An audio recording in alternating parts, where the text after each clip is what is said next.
আমি সকলোৱে জানো জনজাতি সকলেই হ'ল অসমীয়া জাতিৰ মূল আধাৰ। গতিকে আমাৰ আধাৰ যাতে আৰু শক্তিশালী হয় এনেকৈ আমি সকলোৱে মিলা প্ৰীতিৰে একেখন মঞ্চৰ পৰা সমস্তৰে আমি ক'ব পাৰোঁ আমি জনজাতি, আমি মহাজাতিৰ অন্যতম অংশীদাৰ। মূলতঃ আমি অসমীয়া।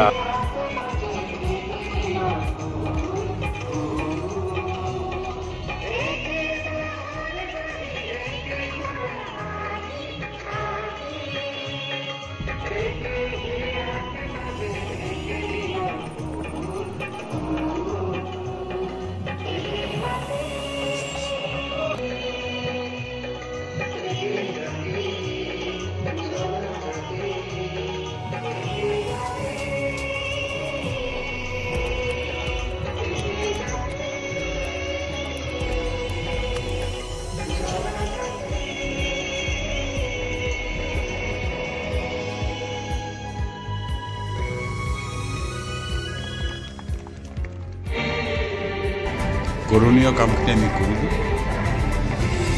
বিশেষকৈ প্ৰথম অসম জনজাতি সাংস্কৃতিক সমাৰোহ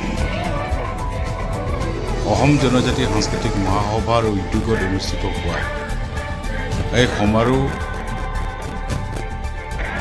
আমি ভালকৈ উদযাপন কৰিবৰ বাবে আমি প্ৰয়াস কৰিছোঁ। কাৰ্বি কালচাৰেল ছ'চাইটিয়ে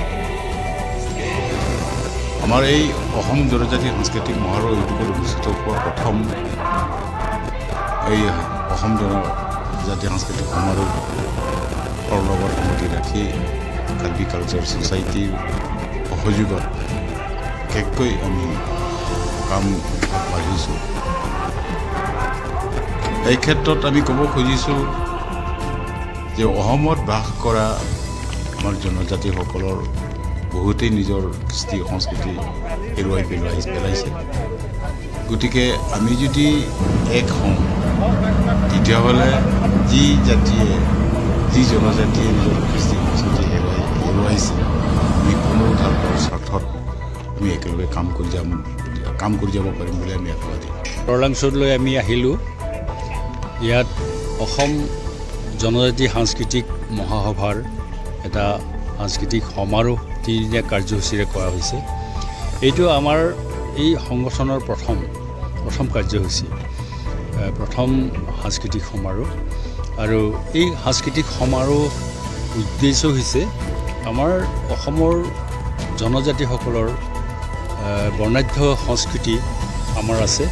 এই বৰ্ণাঢ্য সংস্কৃতিবোৰক আমি একেলগে ইয়াত আমি একগোট কৰি তেওঁলোকৰ ইজনে সিজনৰ সংস্কৃতিৰ বিষয়ে কথা পাতিব। আমাৰ শিল্পীসকলৰ মাজত চিনা জনা হ'ব, পৰিচয় হ'ব।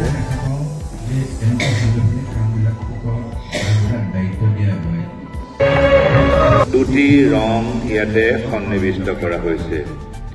ওপৰ ভাগত শুদ্ধ বগা ৰং আপোনালোকে দেখা পাইছে আৰু নিম্নাংশত আছে সেউজীয়া বৰণ।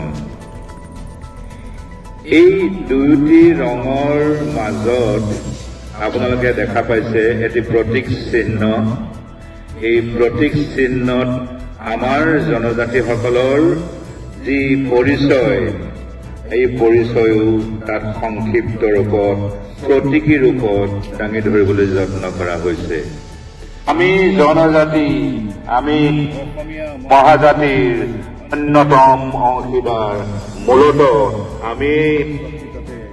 আমি এই প্ৰকৃততে অসমীয়া, আমি এই অসমৰ অসমীয়া।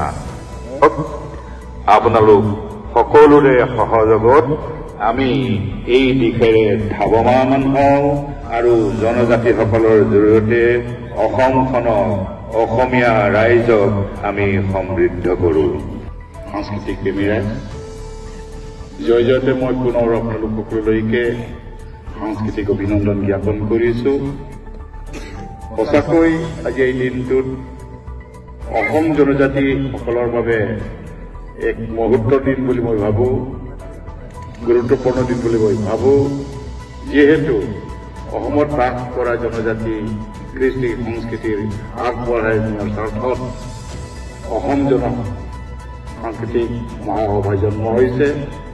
আজি এই প্ৰথম সাংস্কৃতিক মহাসভাৰ উদ্যোগত আৰু কাৰ্বি সাংস্কৃতিক সমাজৰ সহযোগত আৰু কাৰ্বি আংলং অট'নমাছ কাউন্সিল সহায়ত আমি প্ৰথম অসম জনজাতি সাংস্কৃতিক সমাৰোহ আমি আয়োজন ভাষাটো অলপ ইফালে ইফালে, কিন্তু ভালদৰে কথা ক'লে ফুলটোৱে বেলেগ, তেওঁলোকৰ ফুলটোৱে বেলেগ, কিন্তু তেওঁলোকৰ ভাষাগতভাৱে একেই হয়।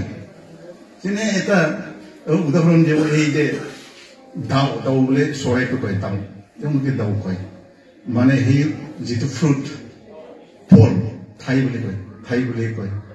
সেই ঠাইৰ লগতে লগ লাগি পেলাই মানে কিবা হয়, বড়োবিলাকে ঠাই কয়, তেওঁলোকে ঠাঠাই বুলি কয়। সেই তেনেকুৱা মানে অলপ অলপ কিবা মানে যেনে পানী চানী এইবিলাক গোটেইখিনি যিটো ধাতুগত যিটো উৎস সেইটো যেন এক। ঠিক তেনেকুৱা আমাৰ কাৰ্বিসকলৰ মাজতো ঠিক কাৰ্বিৰ লগতো বড়োসকলৰ যথেষ্ট কিছুমান ভাষাবিলাক যেন মানে ধাতুগতভাৱে এক হৈ আছে। যেনে চকুটো মোক কি বুলি কয়, মে, আমাৰ মগন বুলি কয় বা মেগন বুলি কয়, মেগন বুলি কয়। ঠিক এনেকুৱা মানে কিছুমান কিবা আছে। মই এটা সময়ত কিবা এটা কৰিছিলো, মই কিছুমান বস্তু বুটলি কৰিছিলো, এইটো পাইছো আৰু এইবিলাক দেখোন মানে অলপ ওচৰ চুবুৰীয়া দেখোন জনগোষ্ঠী আৰু ভাষা বিপদকৰ্মী ভাষা, কাৰণ ভাষাৰ মিল আছে।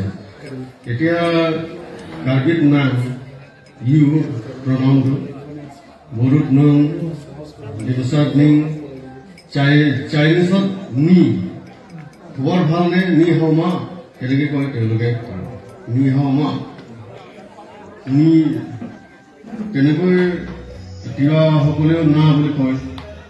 এই সম্পৰ্কটো আছে। এতিয়া কাৰ্বিত নৌকান বিশ্বাসৰ ওপৰতে প্ৰতিষ্ঠিত।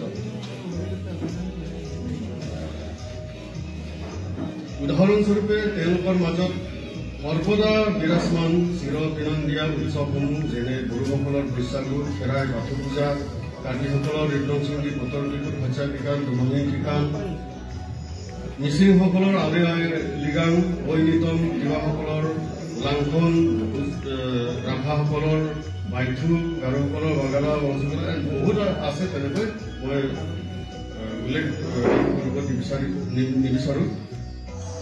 আপোনালোকক ধন্যবাদ।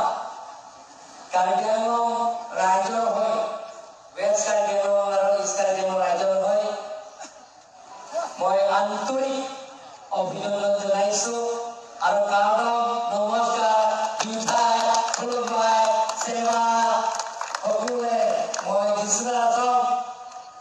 ভাল লাগিছে, কিন্তু এটা কথা বেয়াও লাগিছে। কিয় আজি এই আমাৰ কলা সংস্কৃতি, নিজৰ কালচাৰ, আইডেণ্টিটি চিৰলৈকে জীয়াই ৰখা স্বাৰ্থত আজি মানুহ কম হৈছে। মই দেখিছো কাৰ্বি আংলঙত যেতিয়া কাৰ্বি আহে নামায়, কাৰ্বি সাহিত্য সভা আৰু এইজনৰ কালচাৰ সুকীয়াকৈ যদি পাতে তেনেহ'লে মানুহবিলাক কম আহে। কালি যদি ইয়াত ফৰেনৰ ছিংগাৰ আহিব, ইয়াত ৰক ছিংগাৰ, এই কিন্তু বুজিব লাগে। কিন্তু মানুহে বুজি নাপায় নিজৰ কালচাৰ, নিজৰ আইডেণ্টিটি, কিন্তু নিজৰ কলা সংস্কৃতি যদি নাথাকে তেনেহ'লে আমাৰ নিজৰ বুলি বস্তুটো চিনাকি কৰিব নোৱাৰে। হয়নে নহয়?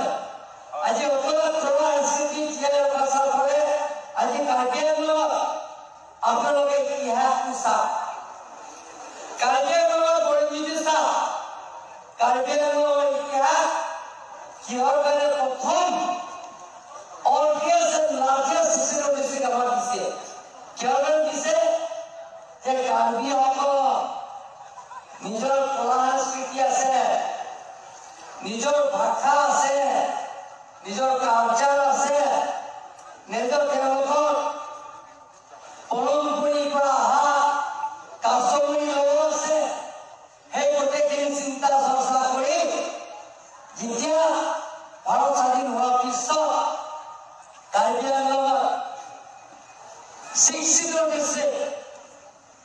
United Mercury Nielsen, Northwestern District, 1951, 17 December আমাৰ অৰ্পণ কৰাইছে।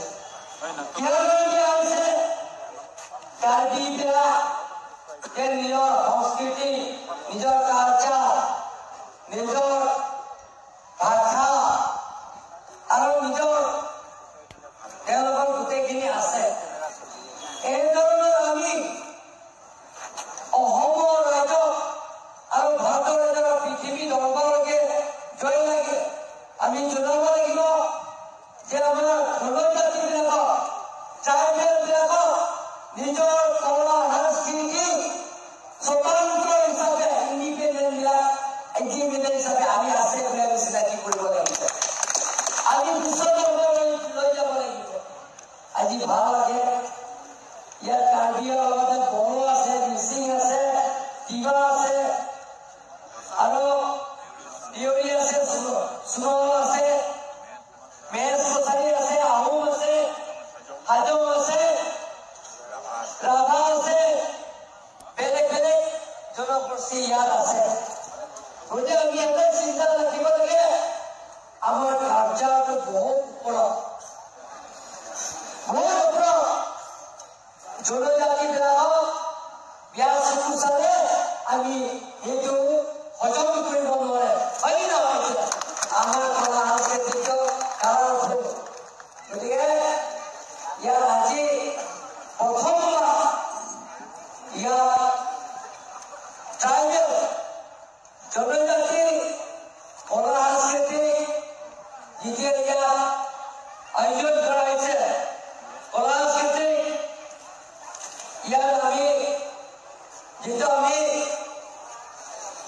বিহু ধাৰা আছো অনুষ্ঠিত হৈছে।